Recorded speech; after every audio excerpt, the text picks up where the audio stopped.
आज हम लोग इस वीडियो में देखेंगे कृषि विज्ञान कक्षा 6। ये का वो टेक्स्ट बुक है कक्षा 6 की कृषि विज्ञान की। तो इसमें आज हम लोग सबसे पहले तो देख लेते हैं कंटेंट यानी विषय सूची देख लेते हैं कि इसमें कितने पाठ हैं। हम लोग इसके प्रश्न उत्तर मतलब अभ्यास प्रश्न इसमें इस वीडियो में देखेंगे और उसके साथ साथ हम पाठ की वीडियो भी इसी में देंगे। तो ये विषय सूची दी गई है। ये पहला पाठ है हमारा मृदा और दूसरा पाठ है भू परिष्करण और तीसरा पाठ है खाद एवं उर्वरक और चौथा पाठ है सिंचाई एवं सिंचाई के यंत्र और पांचवा पाठ है फसलों की सुरक्षा और छठा पाठ है बीज और सातवां पाठ है मुख्य फसलों की खेती और आठवां पाठ है बाग और नौवां पाठ है फलों की खेती और 10वां पाठ है फल परिरक्षण और 11वां पाठ है प्राकृतिक आपदाएं। तो सबसे पहले बच्चों हम इस वीडियो में इस पाठ को पढ़ेंगे और इसके बाद हम इसके अभ्यास प्रश्न इसी वीडियो में देखेंगे। तो आइए बच्चों, पाठ को हम इसलिए पढ़ रहे हैं जिससे कि बच्चों आपको अगर आप वीडियो सुन लोगे एक दो बार तो आपको किताब पढ़ने की जरूरत नहीं पड़ेगी और आपको इसके जो प्रश्न उत्तर परीक्षा में पूछे जाते हैं, जो अभ्यास प्रश्न में प्रश्न उत्तर दिए गए हैं प्रश्न, उनके उत्तर आप आसानी से दे सकेंगे। तो आइए आप लोग बच्चों ध्यान से वीडियो को सुनना है। तो इकाई 1 मृदा। मृदा का मतलब क्या होता है बच्चों? मिट्टी। मृदा का अर्थ मिट्टी से होता है। अब मृदा की परिभाषा हम देखेंगे। इस पाठ में हमें बताया गया है कि हम किसके बारे में इस पाठ में हम पढ़ेंगे। तो पहला दिया गया है मृदा की परिभाषा। सबसे पहले हम मृदा की परिभाषा देखेंगे, फिर मृदा के घटक कौन कौन से होते हैं, फिर कणों के आधार पर मृदा का वर्गीकरण कैसे किया जाता है, फिर उसके बाद कृषि के दृष्टिकोण से मृदा का वर्गीकरण कैसे करेंगे, फिर विभिन्न प्रकार की मिट्टी के क्या गुण दोष होते हैं, मिट्टियां कितनी प्रकार की होती हैं, फिर अच्छी मिट्टी के क्या गुण होते हैं। इसके बाद हम देखेंगे कि उत्तर प्रदेश की प्रमुख मृदा यानी मिट्टी कौन सी है। तो अब देखते हैं बच्चों, पाठ को हम शुरू करते हैं। आप लोग बहुत ध्यान से वीडियो को देखिएगा, सुनिएगा। हमारे घरों, गांव एवं शहरों के चारों तरफ जो हरियाली, पेड़ पौधों एवं वनस्पतियां दिखाई देती हैं, वह सब पृथ्वी के सबसे ऊपरी भाग की देन है। पृथ्वी इस संसार का आधार है। घर, परिवार, कल कारखाने आदि सब इसी पृथ्वी पर बने हैं। पृथ्वी को धरती भी कहा जाता है। हमारे देश में धरती को धरती माँ कहते हैं। जिस प्रकार माँ अपने बच्चों का पालन पोषण अपना सब कुछ देकर करती है, उसी प्रकार यह धरती हम लोगों को जीने एवं सुख सुविधा की सभी वस्तुएं देती हैं। पृथ्वी के सबसे ऊपरी भाग को, जिस पर हम सभी लोग रहते हैं, मिट्टी, भूमि, माटी, जमीन या मृदा कहते हैं। पृथ्वी की उत्पत्ति के साथ साथ मृदा की भी उत्पत्ति हुई है, जिसकी जानकारी आदिमानव ने भोजन के अभाव में जंगलों से प्राप्त की। आदिमानव जब जंगलों में पशुओं एवं पक्षियों से अपना पेट न भर सका तो वह जगह जगह पत्थरों एवं लोहे की सहायता से खेती करने लगा तथा उसे मृदा या भूमि की जानकारी हुई। अब आगे दिया गया है कि विद्वान पॉलिसी 1563 ने बहुत महत्वपूर्ण बात बताई। जब गोबर खेत में मिलाया जाता है तो कुछ चीज़ें खेत में पुनः मिल जाती हैं जो उसमें से निकाल दी गई थी। वान हेमोंड 1577 से 1644 ने पानी को पौधों का मुख्य प्राण यानी भोजन बताया है। यानी पौधों का जो मुख्य प्राण है, मुख्य भोजन है, वो क्या है? पानी है। पानी जितना अधिक मटमैला होगा, पौधों की वृद्धि उतनी ही अच्छी होगी और अधिक होगी। जिससे हमें ये ज्ञात होता है कि पौधों को पानी की अतिरिक्त अन्य वस्तुओं की भी आवश्यकता होती है जो मृदा में मिलती है। आगे है, पेड़ पौधों एवं वनस्पतियां अपना भोजन मृदा से प्राप्त करती हैं। पशु अपना भोजन प्रायः पेड़ पौधों एवं वनस्पतियों से लेते हैं। मनुष्य अपना भोजन पेड़ पौधों, वनस्पतियों एवं पशुओं से प्राप्त करते हैं। इससे यह निष्कर्ष निकलता है कि यदि मिट्टी या मृदा न होती तो हमारा जीवन संभव नहीं था। अब प्रश्न ये उठता है कि आखिर मृदा क्या है जो वनस्पतियों एवं जीव जंतुओं के लिए इतनी महत्वपूर्ण एवं आवश्यक है? मृदा की परिभाषा। मृदा पृथ्वी का सबसे ऊपरी भाग है जो चट्टानों यानी पत्थर जिसको कहते हैं एवं खनिजों के टूटने फूटने एवं एक स्थान से दूसरे स्थान पर स्थानांतरित होकर एकत्रित होने से बनी। यानी स्थानांतरित का मतलब एक स्थान से दूसरे स्थान पर जाना। इसमें कार्बनिक पदार्थ पाया जाता है। यानी जो ये पत्थर होते हैं इसमें क्या पाया जाता है? इसमें कार्बनिक पदार्थ पाया जाता है मिट्टियों में, जिस पर पेड़ पौधे एवं वनस्पतियां उगती हैं। मृदा के बनने से 200 साल से हजारों साल तक लग जाते हैं। यानी मृदा के बनने में कितने साल लग जाते हैं? 200 साल से हजारों साल तक लग जाते हैं मृदा को बनने में। मृदा बनने की क्रिया निरंतर चलती रहती है। सामान्य रूप से पृथ्वी के सबसे ऊपरी भाग को मृदा कहते हैं। अगर हम मृदा की परिभाषा पूछें कि मृदा क्या है, तो हम बता सकते हैं कि पृथ्वी के सबसे ऊपरी भाग को मृदा कहते हैं। फिर आगे दिया गया है कि मृदा पौधों के उगने एवं वृद्धि करने का एक माध्यम है। और इसमें अगला बिंदु दिया गया है कि मृदा जैविक पदार्थों के साथ चट्टानों एवं खनिजों का मिश्रण है। अब इसके बाद आता है मृदा में कौन कौन से घटक पाए जाते हैं, उनके विषय में हम देखेंगे। हमें ये जानना नितांत आवश्यक है कि मृदा किन किन घटकों से बने हैं, इनमें कौन कौन सा पदार्थ कितनी मात्रा में उपस्थित है। मृदा में पाए जाने वाले विभिन्न पदार्थों को मृदा घटक या अवयव कहते हैं। इन्हीं घटक को हम अवयव भी कहते हैं। अगर परीक्षा में घटक पूछा जाता है या अवयव पूछा जाता है तो हमें उत्तर में एक ही चीज लिखना है। मृदा के मुख्य रूप से 4 घटक विभिन्न मात्रा में पाए जाते हैं, जो नीचे रेखा चित्रों से स्पष्ट हैं। अब यहाँ पे मृदा के कौन से 4 घटक पाए जाते हैं ये दिया गया है। मृदा ठोस यानी मृदा ठोस 50% होता है और रंध्रा अवकाश जो है 50% होता है। यानी ये जो ठोस मृदा होती है वो 50% होती है, यहाँ पर रंध्रा अवकाश जो है 50% होती है। अब इसके बाद यहाँ पे दिया गया है मृदा जल। मृदा में मृदा जल कितना होता है? 25% होता है। मृदा वायु कितना होता है? 25% होता है। और जैविक पदार्थ कितना होता है? 5% होता है। और मृदा खनिज कितना होता है? 45% होता है। इसके बाद मृदा की संरचना बताई गई है। मृदा कितने प्रकार के होते हैं? 2 प्रकार के होते हैं। मृदा ठोस होता है, रंध्रा अवकाश होता है। मृदा ठोस 50% होता है, 50% उसमें रंध्रा अवकाश शामिल होता है। इसके बाद मृदा ठोस में क्या क्या चीजें होती हैं? मृदा ठोस में मृदा जैविक के 45% होती है और जैविक पदार्थ जो है 5% होती है। इसके बाद रंध्रा अवकाश में देखें तो रंध्रा अवकाश 50% है। और रंध्रा अवकाश कितने प्रकार का मतलब है? तो ये है मृदा जल। इसमें मृदा जल यानी 25% पाया जाता है। और मृदा वायु कितना पाया जाता है? 25% पाया जाता है। तो बच्चों इसको आप ये संरचना याद कर लीजिए मृदा का। और इसके बाद ये आपको याद करना है कि मृदा के कितने घटक पाए जाते हैं। मृदा के 4 घटक पाए जाते हैं, ये आपको याद रखना है। और कितनी मात्रा में कौन से घटक पाया जाता है ये भी आपको ध्यान रखना है।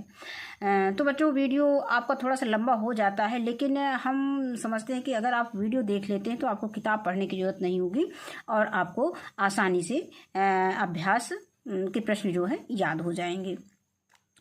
मृदा चट्टानों एवं खनिजों के टूटने के कारण उनके छोटे बड़े एवं महीन कणों से बनी होती है। मृदा का रंध्रा अवकाश उनके घनत्व पर निर्भर करता है। मृदा का संहनन करने की प्रति इकाई आयतन ठोस की मात्रा बढ़ जाती है। यानी मृदा का संहनन करने की प्रति इकाई आयतन ठोस की मात्रा बढ़ जाती है तथा रंध्रावकाश कम हो जाता है। इसके बाद आता है कणों के आधार पर मृदा का वर्गीकरण कैसे करेंगे। तो मृदा वर्गीकरण से पहले ये जानना नितांत आवश्यक है कि मृदा कण क्या है, ये कितने प्रकार के होते हैं। हम जानते हैं कि मृदा चट्टानों एवं खनिजों के टूटने फूटने एवं एक स्थान से दूसरे स्थान पर स्थानांतरित होने से बनी होती है। मृदा कैसे बनती है हमने इसके ऊपर भी पढ़ चुके हैं कि मृदा चट्टानों एवं खनिजों के टूटने फूटने और एक स्थान से दूसरे स्थान पर स्थानांतरित होने से बनती है। अगर आपसे पूछा जाए कि मृदा कैसे बनती है तो आप बता सकते हैं कि मृदा चट्टानों एवं खनिजों के टूटने फूटने और एक स्थान से दूसरे स्थान पर स्थानांतरित होने से बनी है। चट्टानों एवं खनिजों से टूटने से जो मोटी एवं महीन बालू बनती है, हम घरों खेतों एवं नदियों के किनारे प्रायः बालू देखते हैं। बालू जब हवा एवं पानी की रगड़ से और महीन हो जाती है तब सिल्ट या गाद बन जाती है। नालों एवं नहरों की सफाई में जो पदार्थ नीचे तलहटी में निकाला जाता है वह सिल्ट होता है। यानी जब नहरों की सफाई होती है तो आप देखते हैं कि वो जो मिट्टी निकाली जाती है तो वो क्या होता है, सिल्ट होता है। सिल्ट का मतलब बालू होता है। सिल्ट के कारण टूट कर जब और बारीक हो जाते हैं तो वे मृत्तिका या क्ले बन जाते हैं, यानी मिट्टी बन जाते हैं। चिकनी मिट्टी मृत्तिका की अधिकता के कारण बनती है, जिसे धनखर कहते हैं, धनखर मिट्टी भी कहते हैं। यानी चिकनी मिट्टी कैसे बनती है, मृत्तिका की अधिकता के कारण बनती है और जिसे हम क्या कहते हैं, धनखर मिट्टी भी कहते हैं। किसको कहते हैं, चिकनी मिट्टी को, क्योंकि इसमें धान की फसल अधिक होती है। मृदा कणों का आकार नीचे अवकाश तालिका में दिया गया है। अब मृदा वर्ग कण कौन कौन से मृदा वर्ग कण दिए गए हैं। मृदा में कौन कौन से वर्ग, मृदा वर्ग में कौन से कण पाए जाते हैं। एक मोटी बालू पाए, महीन बालू और सिल्ट होती है। आकार इनका कैसे होता है, तो मोटी बालू का आकार 2 से 0.2 मिलीमीटर होता है। इनका व्यास जो है बालू का, बालू के कणों का, मोटी बालू के कणों का जो व्यास होता है वो कितना होता है, 2.0 से यानी 2 से 0.2 मिलीलीटर के बीच में होता है। इसके बाद महीन बालू कितना होता है, 0.2 मिलीमीटर से 0.02 मिलीमीटर के बीच में होता है। और सिल्ट कैसे, सिल्ट में जो कणों की मात्रा, कणों का आकार होता है वो कैसे होता है, कितना होता है, 0.02 से 0.002 मिलीमीटर होता है। तो ये तो इनके व्यास की बात हो गई। अब आते हैं कि मृदा कणों बालू सिल्ट मृत्तिका की अनुपात के आधार पर मृदा का नामांकन करते हैं, जिसे हम क्या कहते हैं, कणाकार गठन कहते हैं। इस प्रकार कणों की सहभागिता के आधार पर मृदा को निम्नलिखित भागों में बांटते हैं। मुख्य कणाकार वर्ग कौन कौन से, क्रम संख्या दिया गया है। अब मिट्टी का नाम दिया गया है, यहाँ पे बालू की कितनी मात्रा है, सिल्ट की कितनी मात्रा है, मृत्तिका की कितनी मात्रा है। तो हम पहले देखेंगे कि बलुई मिट्टी, तो बलुई में, इसमें बलुई मिट्टी में अगर हम देखें तो बालू की मात्रा 80 से 100% होती है, सिल्ट की 0 से 20% होती है और मृत्तिका की 0 से 20% होती है। कहने का मतलब अगर हम बलुई मिट्टी की बात करें तो बालू की मात्रा सबसे अधिक होती है और ये कितना होता है, 80 से 100% होता है। बाकी सिल्ट और मृत्तिका की मात्रा कम होती है। इसके बाद आते हैं बलुई दोमट मिट्टी में, तो इसमें बालू की मात्रा बलुई मिट्टी की अपेक्षा कम होती है और सिल्ट की मात्रा अधिक होती है। तो यहाँ पर हम देखते हैं कि 50 से 80% जो है बालू की मात्रा और सिल्ट जो है 0 से 50% होता है, मृत्तिका जो है 0 से 20% होता है। इसके बाद आते हैं दोमट मिट्टी, तो दोमट मिट्टी में जो है बालू जो है 30 से 50% होती है और सिल्ट 30 से 50% होती है और मृत्तिका जो है 0 से 20% होती है।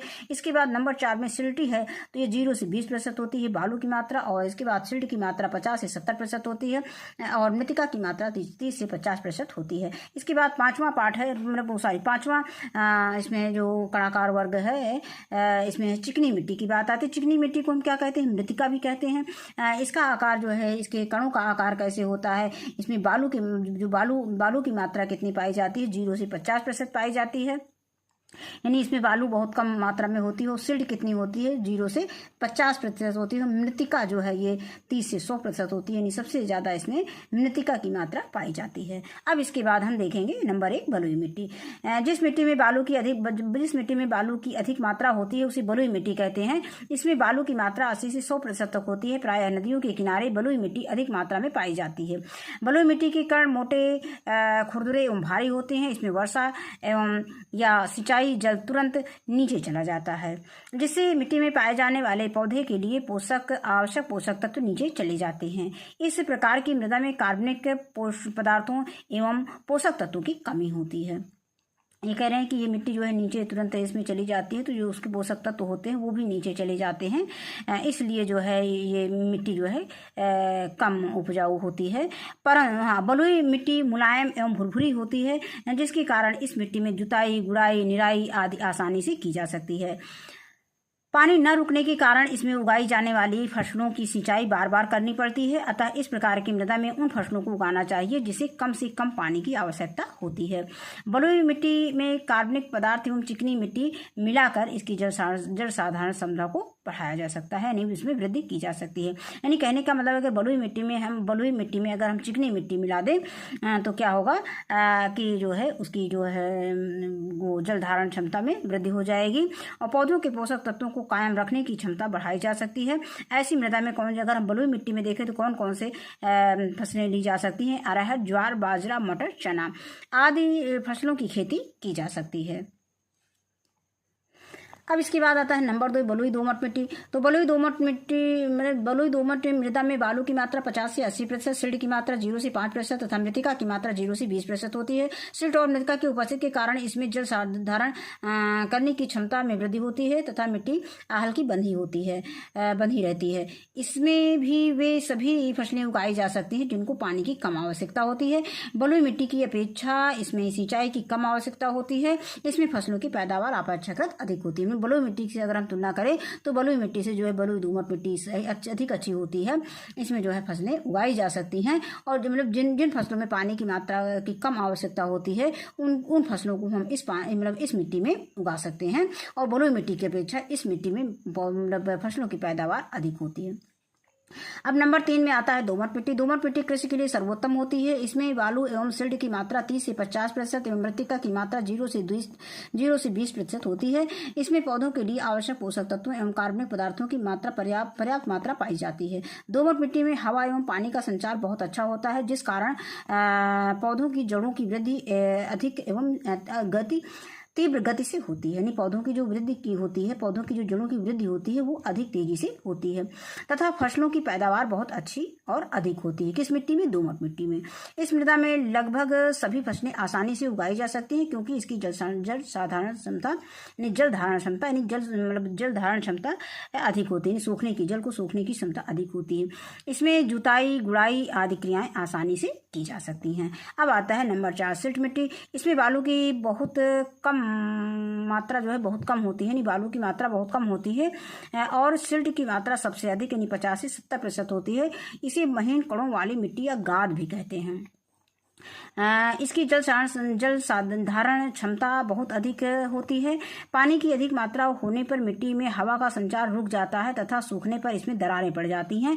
जुताई करने पर खेत में ढेले बन जाते हैं जो कठोर होते हैं। इसमें सामान्य फसलें नहीं ली जा सकती हैं। मुख्य रूप से धान और गन्ना की फसलें उगाई जाती हैं। ऐसी मृदा में पौधों की जड़ों की वृद्धि अच्छी नहीं होती है। इस प्रकार की मृदा को कार्बनिक खादों एवं बालू का प्रयोग करके खेती योग्य बनाया जा सकता है और अच्छी पैदावार की जा सकती है। इसके बाद आते हैं चिकनी मिट्टी या मृत्तिका या क्ले है। इसके बारे में बताया गया है कि इस प्रकार की मृदा सबसे अधिक कठोर होती है। इसमें मृत्तिका की मात्रा 30 से 100% तथा बालू तथा सिल्ट की मात्रा 0 से 50% होती है। इसके कण बहुत बारीक होते हैं, जिनका आकार 0.002 मिलीमीटर से भी कम होता है। पानी मिलने पर इसमें कण फूलकर आपस में चिपक जाते हैं, इसीलिए इस मिट्टी की मृदा को चिकनी मिट्टी कहा जाता है। इस मृदा के सूखने पर दरारें पड़ जाती हैं। चिकनी मिट्टी में पौधों के लिए आवश्यक पोषक तत्वों एवं कार्बनिक पदार्थों की अधिक मात्रा पाई जाती है। ये मृदा अधिक उपजाऊ होती है, लेकिन कठोर होने के कारण इसमें सभी फसलें नहीं उगाई जा सकती। चिकनी मिट्टी में हल चलाने पर बैलों को अधिक बल लगाना पड़ता है। इसमें धान, गन्ना, कपास की बहुत अच्छी खेती होती है। ऐसी मृदा में रंध्रावकाश की मात्रा अधिक होने के कारण हवा का संचार अच्छा होता है, लेकिन वर्षा होने या सिंचाई के बाद हवा का संचार रुक जाता है। बालू की मात्रा मिलाकर मृदा को भुरभुरी बनाया जा सकता है। अब आगे देखेंगे कृषि के दृष्टिकोण से मृदा का वर्गीकरण। तो मृदा का वर्गीकरण कणों, रंगों, बनावट, जलवायु एवं कृषि आदि के आधार पर किया जाता है। यानी किसके आधार पर? इनका जो वर्गीकरण हम कैसे करेंगे? उनके कणों के बनावट के आधार पर, रंगों के आधार पर और उनकी बनावट के आधार पर और जलवायु के आधार पर करेंगे। मतलब उसमें हम कौन कौन सी फसलें ले सकते हैं, तो इसके आधार पर हम उसका वर्गीकरण करेंगे। यहाँ हम केवल कृषि के आधार पर मृदा वर्गीकरण का अध्ययन करेंगे। फिर आता है कृषि के आधार पर मृदा के मुख्य रूप से 4 वर्गों में बांटा जाता है। कृषि के आधार पर हम देखेंगे तो मृदा को मिट्टी को कितने भागों में बांटा जाएगा? 4 भागों में। इसको बच्चों याद करना पड़ेगा। ये चारों पॉइंट कौन कौन से हैं? नंबर 1 अधिक उपजाऊ, नंबर 2 सामान्य उपजाऊ, नंबर 3 है कम उपजाऊ, नंबर 4 है अनुपजाऊ, यानी जिसमें खेती नहीं होगी, जिसमें खेती नहीं की जा सकती, यानी कृषि के अयोग्य भूमि, जो कृषि के लिए योग्य नहीं है। अब नंबर 1 अधिक उपजाऊ मृदा। इस प्रकार की मृदा काली, भूरी या भूरी होती है। गांव या बस्तियों के चारों तरफ पाई जाने वाली मृदा भी अधिक उपजाऊ होती है। ऐसी मृदा में पोषक तत्वों एवं कार्बनिक पदार्थों की मात्रा अधिक पाई जाती है। इसमें जल एवं वायु संचार बहुत अच्छा होता है। ऐसी मृदा में पौधों के लिए आवश्यक सभी दशाएं पर्याप्त रूप में पाई जाती हैं। अधिक उपजाऊ मृदा की उर्वरा शक्ति बहुत अच्छी होती है। इसमें सभी फसलें सुगमता पूर्वक उगाई जा सकती हैं। इसमें जल निकास भी बहुत अच्छा होता है। इसके बाद दूसरी जो मृदा आती है वो सामान्य उपजाऊ मृदा आती है। तो बलुई, दोमट और सिल्टी दोमट मृदा सामान्य उपजाऊ मृदा के अंतर्गत आते हैं। सामान्य मृदा के अंतर्गत कौन कौन सी मृदा आती है? बलुई, दोमट और सिल्टी दोमट। ये मृदा गांव या बस्ती से कुछ दूरी पर पाई जाती है। इसमें कार्बनिक पदार्थों एवं पौधों के लिए आवश्यक पोषक तत्वों की मात्रा कुछ कम पाई जाती है। ऐसी मृदा में उर्वरा शक्ति, जल धारण क्षमता तथा वायु का संचार सामान्य होता है। इस प्रकार की मृदा में कार्बनिक खादों एवं उर्वरकों का प्रयोग करके अच्छी पैदावार ली जा सकती है। इसके बाद है कम उपजाऊ मृदा। जो मृदाएं गांव से दूर या ढालुओं पर या निचले भागों में या उबड़ खाबड़ स्थानों पर पाई पाई जाती हैं वे कम उपजाऊ मृदा के अंतर्गत आती हैं। बलुई, ककरीली, रेतीली, लाल पीली आदि मृदाएं इसके अंतर्गत आती हैं। इन मृदाओं में पानी न रुकने के कारण पौधों के लिए आवश्यक सभी पोषक तत्व एवं कार्बनिक पदार्थ मृदा के नीचे चले जाते हैं। पानी और हवा का संचार कम अथवा न होने के कारण पौधों की जड़ों की वृद्धि व विकास अच्छा नहीं होता है। इन मृदाओं में वायु के संचार का समुचित प्रबंध करके खाद एवं उर्वरकों का प्रयोग करके सिंचाई आदि का प्रबंध करके अच्छी पैदावार ली जा सकती है। इसके बाद आता है नंबर 4 अनुपजाऊ या कृषि के अयोग्य। इस वर्ग के अंतर्गत ऊबड़ खाबड़, ऊसर, बंजर एवं जलमग्न मृदाएं आती हैं।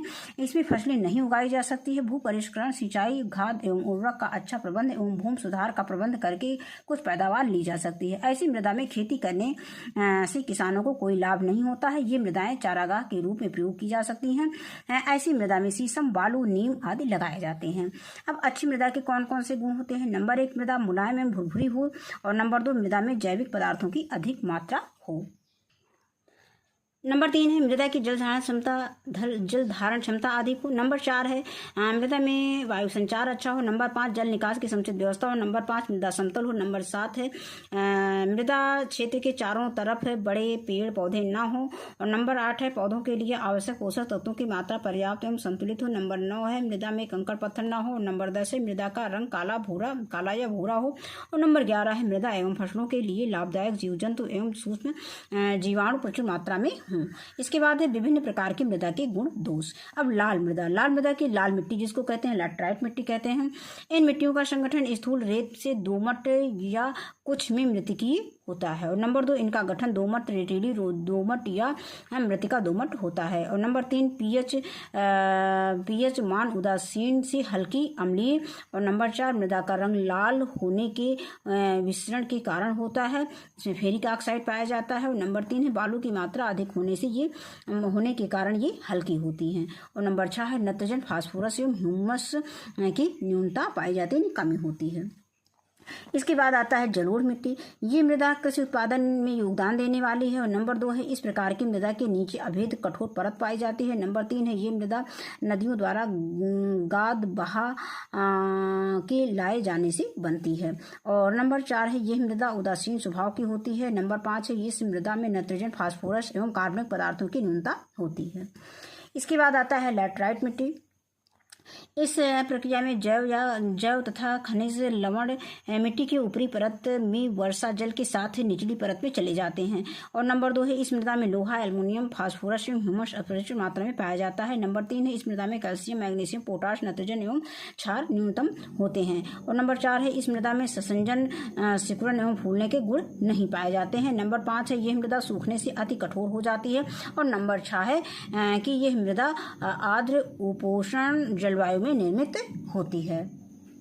नंबर 7 है यह मृदा अम्लीय होती है। नंबर 8 है यह मृदा लाल, भूरी तथा पीले रंग की होती है। इसके बाद काली मिट्टी, तो ये मृदा गहरे भूरे काले रंग की होती है। इस मिट्टी में लोहा, चूना, कैल्शियम, मैग्नीशियम तथा मृतिका की प्रचुरता पाई जाती है, यानी प्रचुरता मतलब अधिकता पाई जाती है। और नंबर 3 है इस मृदा में नाइट्रोजन, फास्फोरस एवं कार्बनिक पदार्थों की न्यूनता यानी कमी पाई जाती है।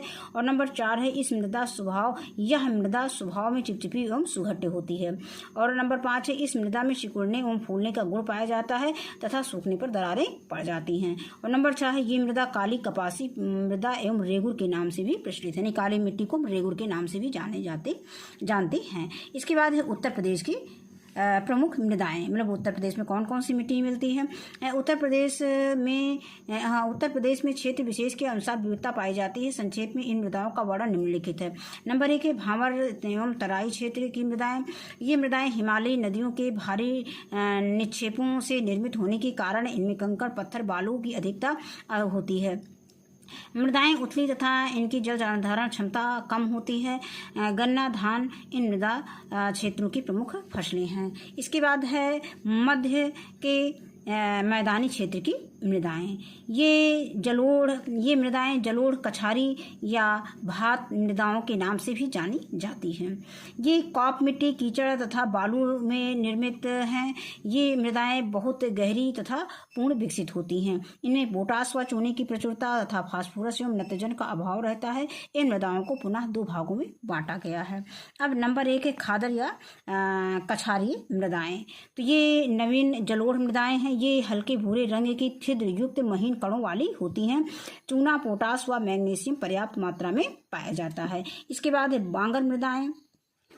ये पुरानी जलोढ़ मृदाएं हैं। ये परिपक्व तथा अधिक गहरी हैं। उर्वरता कम होने के कारण उर्वरकों का प्रयोग अधिक करना पड़ता है। नत्रजन व फास्फोरस की कमी रहती है। ये मृदाएं लवणीय या क्षारीय स्वभाव की भी पाई जाती हैं।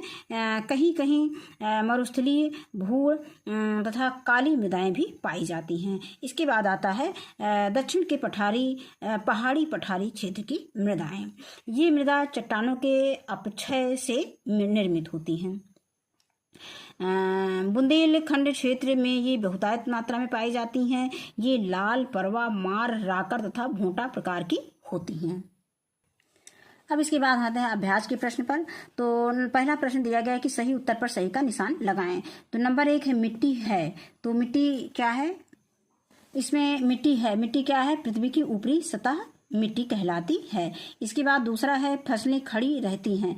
कहाँ फसलें खड़ी रहती हैं? मिट्टी में फसलें खड़ी रहती हैं। इसके बाद आता है मृदा माध्यम है। तो मृदा किसका माध्यम है? मृदा पौधों के उगने का माध्यम है। आगे आता है नंबर 4 की चट्टानों एवं खनिजों के टूटने से क्या बनता है? बालू बनता है। आगे है कि 5वां है कि नालों की निचली सतह में जमा होता है। क्या जमा होता है? सिल्ट जमा होता है। और चौथा है कि बालू का आकार कितना होता है? बालू का आकार कैसा होता है? तो बालू का आकार उपयुक्त में से कोई नहीं दिया गया है। इसमें सारे ऑप्शन गलत दिए गए हैं। अब इसके बाद आता है रिक्त स्थानों की पूर्ति कीजिए। तो नीचे रिक्त स्थानों की पूर्ति कीजिए। अब तो इसमें दिया गया है कि पृथ्वी के ऊपरी सतह को क्या कहते हैं? मृदा कहते हैं।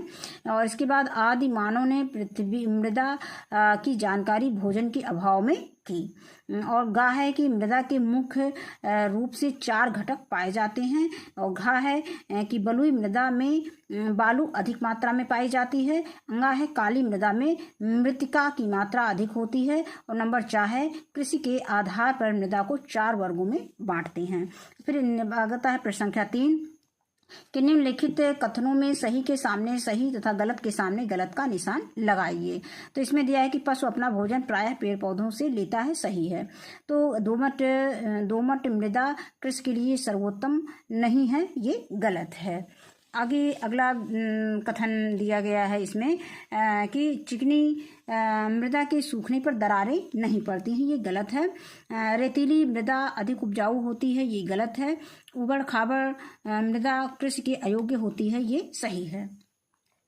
अब आगे आता है कि निम्नलिखित के स्तंभ का और स्तंभ खा को सुमेल कीजिए। तो यहाँ पर आता है मृदा घटक। अब यहाँ पर हमने नंबरिंग कर दी है जिससे कि आपको कंफ्यूजन ना हो।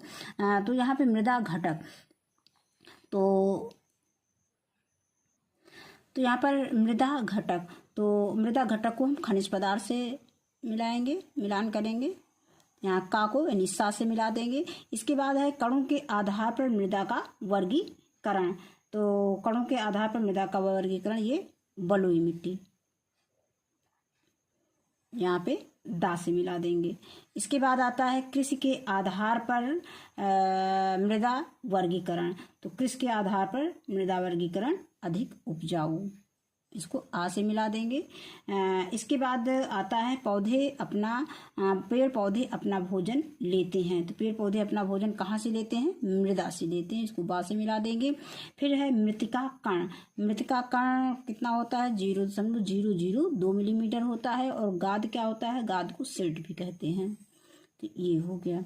अब इसके बाद आता है मृदा की परिभाषा लिखिए। तो इसको हम टेक्स्ट बुक में देख लेते हैं। तो इसका उत्तर हम जहाँ से लिखेंगे कि उत्तर डाल देंगे, वहाँ पे चलेंगे पृथ्वी के सबसे ऊपरी भाग को जिस पर हम सभी लोग रहते हैं मिट्टी कहते हैं। यानी इसे हम मिट्टी भी कहते हैं, भूमि भी कहते हैं, माटी कहते हैं, जमीन कहते हैं या मृदा कहते हैं। कुछ भी आप लिख सकते हो। जो पूछा जाए वही आप इसमें लिख के इसका उत्तर दे सकते हो।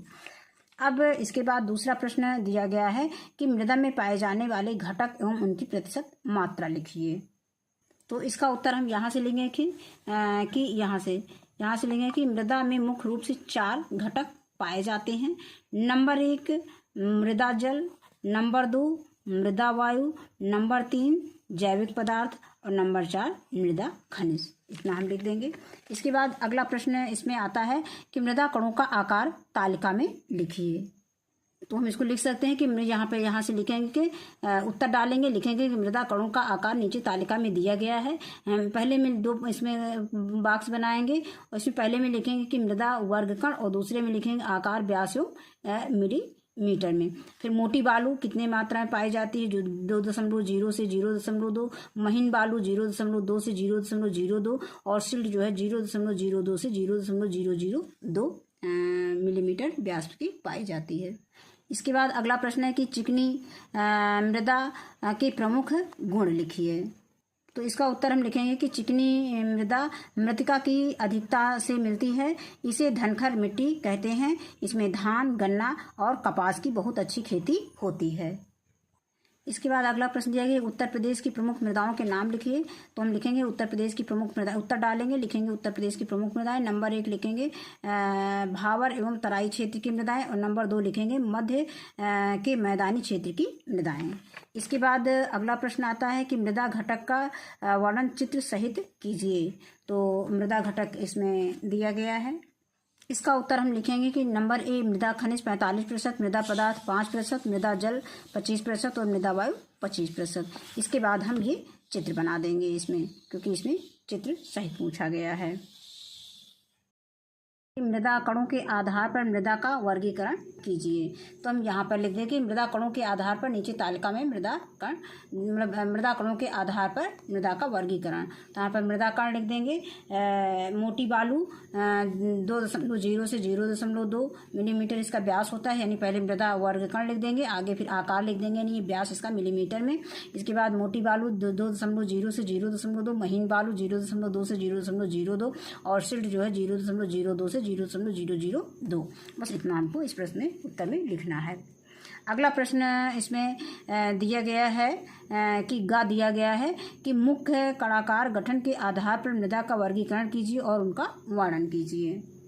तो यहाँ पर बच्चों में हेडिंग डालेंगे मुख्य कणाकार वर्ग और फिर यहाँ पे नंबर 1 क्रम संख्या डालेंगे, यहाँ पर मिट्टी का नाम लिखेंगे कणाकार वर्ग। नंबर 1 डालेंगे बलुई, नंबर 2 डालेंगे बलुई दोमट, नंबर 3 डालेंगे दोमट, नंबर 4 डालेंगे सिल्टी और नंबर 5 डालेंगे चिकनी मिट्टी या मृतिका। फिर नंबर 1 हेडिंग में डालेंगे बलुई मिट्टी। इसमें लिखेंगे कि यहाँ से लिखेंगे कि जिस मिट्टी में बालू की अधिक मात्रा होती है उसे बलुई मिट्टी कहते हैं। और फिर इसमें फसल लिख देंगे कि इस मिट्टी में अरहर, ज्वार, बाजरा, मटर, चना आदि की फसलें उगाई जा सकती हैं। फिर अगला प्रश्न है कि कृषि के दृष्टिकोण से मृदा का वर्गीकरण कीजिए एवं विभिन्न मृदाओं का वर्गीकरण कीजिए, विभिन्न मृदाओं को वर्णन कीजिए। इसका उत्तर हम यहाँ से लिखेंगे कि कृषि के आधार पर मृदा को मुख्य 4 वर्गों में बांटते हैं। नंबर 1 अधिक उपजाऊ, नंबर 2 सामान्य उपजाऊ, नंबर 3 कम उपजाऊ और नंबर 4 अनुपजाऊ या कृषि के अयोग्य। इसके बाद हम 7वां प्रश्न देखते हैं कि मृदा में रंध्रावकाश की जानकारी कैसे प्राप्त करेंगे, लिखिए। तो नंबर का दिया है काली मृदा के गुण दोष। तो बच्चों हेडिंग डालेंगे काली मृदा, यहाँ पे लिख देंगे के और यहाँ पे गुण और दोष लिख देंगे।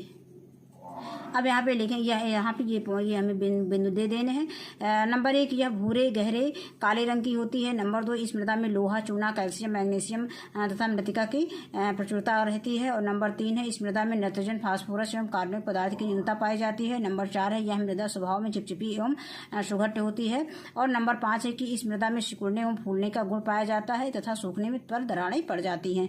और नंबर 4 है यह मृदा काली कपासी मृदा एवं रेगुर के नाम से भी जानी जाती है। बस इतना हमको लिखना है यहाँ तक। अगला प्रश्न है बच्चों की खादर या कछारीय मृदा का वर्णन कीजिए। तो इसमें बच्चों हमको यहाँ हेडिंग डालना खादर या कछारी मृदाएं लिख देंगे कि ये नवीन जलोढ़ मृदाएं हैं। ये हल्के भूरे रंग की छिद्र युक्त महीन कणों वाली होती हैं। चूना, पोटास व मैग्नीशियम पर्याप्त मात्रा में पाया जाता है। बस यहाँ तक। अगला है अंतिम प्रश्न, इसमें दिया गया है कि तराई मृदा के गुण दोष लिखिए। अब बच्चों इसमें हेडिंग डालेंगे तराई मृदा के गुण दोष। यहाँ पे क्या हेडिंग डालेंगे तराई मृदा के गुण दोष। जो भी प्रश्न पूछा गया है उसको हम लिख लेंगे। अब इसमें हम यहाँ से उत्तर लिखेंगे कि ये मृदाएं हिमालयी नदियों के भारी निक्षेपों से निर्मित होने के कारण इसमें कंकड़, पत्थर एवं बालू की अधिकता होती है। मृदाएं उथली तथा इनकी जल धारण क्षमता कम होती है। गन्ना, धान इन मृदा क्षेत्रों की प्रमुख फसलें हैं। तो बस यहाँ तक बच्चों इसमें लिख देना है। तो बच्चों पाठ हमारा यहीं पे समाप्त होता है। इस वीडियो में बस इतना ही। वीडियो देखने के लिए बहुत बहुत धन्यवाद।